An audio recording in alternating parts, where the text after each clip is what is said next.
नवां शेयर कंदासीं त तालीम वारे वज़ीर शफ़क़त महमूद जे बयान बाबति तव्हांखे अपडेट कंदासीं। संदसि चवण आहे त सूबाई हुकूमत सां मुशावरत बाद समूरा स्कूल खोलण जो फ़ैसिलो कयो वियो आहे।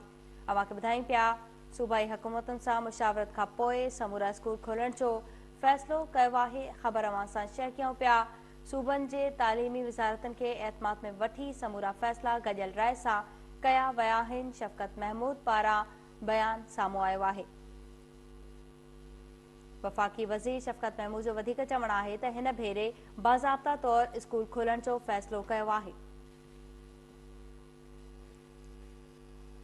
अव्हांखे अपडेट कयूं पिया। शफ़क़त महमूद जो वधीक चवणु आहे त कोरोना सबबि तालीम खे तमामु नुक़सानु पहुतो, इन लाइ निसाबी साल खे बि पोइते कयो।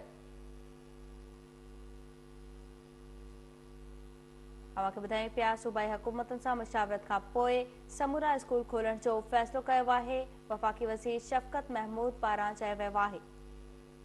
संदन वधीक चवणु आहे त सूबनि जी तालीमी वज़ारतुनि खे एतमाद में वठी समूरा फ़ैसिला गॾियल राय सां कया आहिनि। इन जा अपडेट्स मालूम कंदासीं। असां सां टेलीफोन लाइन ते मौजूदु आहे KTN न्यूज़ रिपोर्टर महबूब बिरोही। जी महबूब, वधीक अपडेट कजो।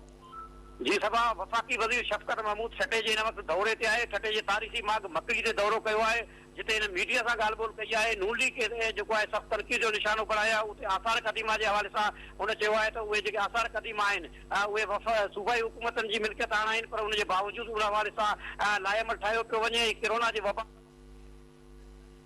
महबूब बिरोही, तफ़सील ॿुधाइण लाइ तव्हांजी वॾी महिरबानी। ख़बरुनि